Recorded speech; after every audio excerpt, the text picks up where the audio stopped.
I can be bought. You want to go to Ukraine, get a free gun?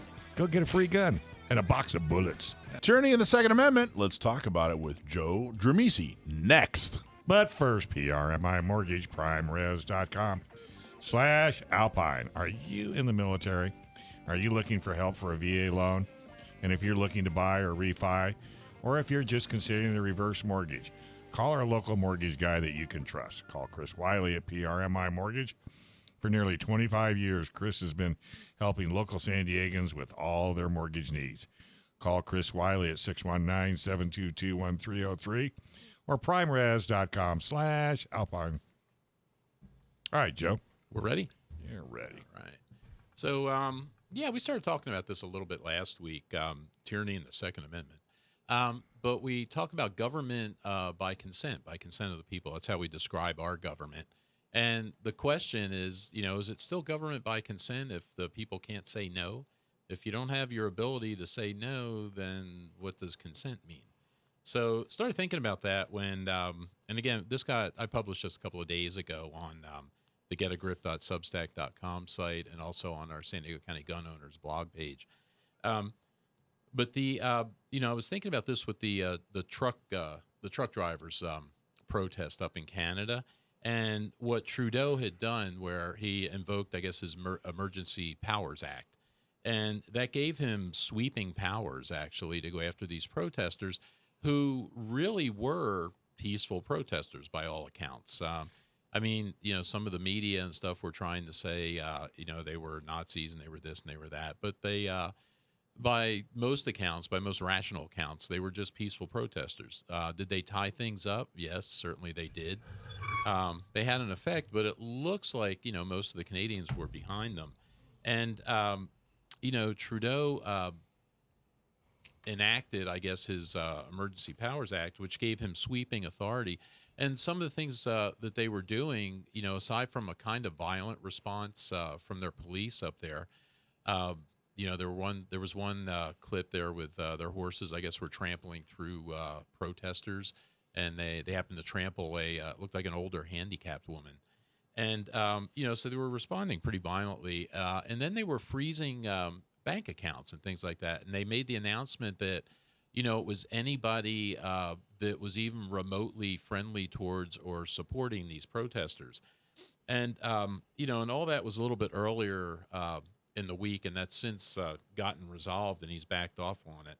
But, the thought is, when you look at places like that, like Canada, if you look at what's happened over the last couple of years with all the COVID stuff, in countries that we generally view as democracies and free countries, places like Australia, like New Zealand, like a lot of the European countries, like the United States, we've had a lot of our rights just trampled under in the name of this COVID thing and these emergency powers. And it's really interesting how, I think how fragile our rights are. And when we look at the Second Amendment, that's what the Second Amendment is there for, really. It's the people's ultimate way of saying no.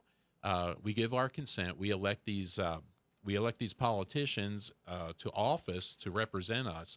And then we agree that, okay, we'll abide by your laws. You make the laws, you do that stuff, and we'll allow ourselves to be governed by you. If we're not happy with that, then we have our elections and we can put new people in. But when you have, politicians, I guess, that can wipe that kind of stuff out and enact these, say, emergency powers that allow them to do pretty much anything they want to do under the guise of, for your own safety, because that's what we heard all through the COVID stuff.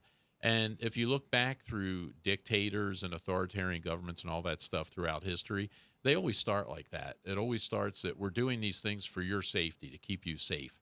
And, I don't want to go through and use the Hitler example and stuff, but I mean, that's exactly what they did there. They do that all around the place. And it's interesting, you would think that kind of stuff can't happen here in the United States. Senator Rand Paul came out last week and said, our president has essentially the same powers that Trudeau had. He could do exactly the same thing down here. And this has been something, this isn't a new thing. Rand Paul was saying they were trying to get rid of that back when Trump was president, and they just weren't able to. And it's interesting when you look at the reaction of people. There was a Trafalgar poll that came out last week, And they talked to, or what they did first off, they went through and they looked at just, they took a group of just voters in general in America, registered voters. And it turned out that about 55% of the voters they talked to disapproved of what was going on in Canada with the action the government was taking. And which I kind of think is a little bit low, but they found 55% of voters in general disapproved of that. But then what's interesting is when they limit it to Republican voters, and you have a disapproval rate of about 87%, which to me, that makes more sense because I think people generally that consider themselves Republicans, not the Republican Party, but people that generally consider themselves Republicans tend to be more conservative and tend to be more aware of rights and individual rights, and they seem to be more supportive of that. When they looked at independent voters, there was a 74% disapproval rate, which again I think makes sense with independents, the way they might think. What's interesting is when they looked at the Democrat voters, they limited the Democrat voters, and they found 66% approving of the actions that the Trudeau government took. Wow, 66% approved. Yeah, that's high. Of Democrat voter. Well, it's interesting because does that mean that one way to say this is that they, that side of the aisle tends to crave authoritarian governments? Is that what they're saying there? Because when you look at that kind of stuff, we were joking about the mostly peaceful protest thing. Yeah. But I mean, peaceful. we went through what, 6-8 months of actual real riots, burning down cities all across the country, people being assaulted. There was a number of people murdered, billions of dollars in damage, and our corrupt media is calling that mostly peaceful protesting. With the truckers in Canada, that actually was peaceful protest. That's what we're supposed to do in this kind of society. We have that ability to protest like that peacefully. And yet that's, you see the heavy-handed reaction to that kind of stuff. And, you have to wonder, could that happen down here? It'll be interesting on, I think, Tuesday. We have our own little truckers protest going on.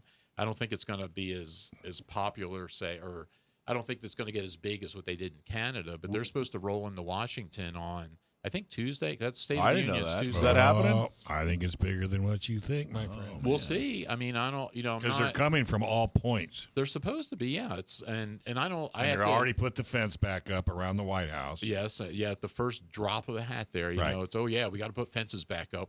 And they said that the Biden administration said they will not put up with this. They've already alerted the. Well, see, and that's what. And again, they will not put up with peaceful protests. Nope. But riots are okay, depending on who's doing the rioting. So peaceful bad, mostly peaceful good. But they've already got the National Guard on alert. They're getting ready. This is all going to happen in Washington, D.C.? Huh? Yeah, I think because I think Tuesday night's the State of the Union, so I think that's when they were planning to get there, because the truckers are saying what they want to do is lock up the Beltway all around Washington. And it'll be interesting, to see if they do. But I mean, that is peaceful protest. That's what we're supposed to be doing in this country. When you remember when we were having the mostly peaceful protests, and even here in San Diego, freeways were blocked. They blocked streets, they blocked freeways, and police really didn't do much about that. So it'll be interesting to see if do you have that kind of response in Washington? We'll see. It's like a plot of like an 80s movie. All these truckers, and Convoy and BJ McKay and his best friend Bear and everything. The whole thing. This is great. Everything's coming back. Everything from my childhood's coming back. Truckers and Soviet Union, and it's great. We need the sheriff. Thanks for watching this clip from Gun Owners Radio.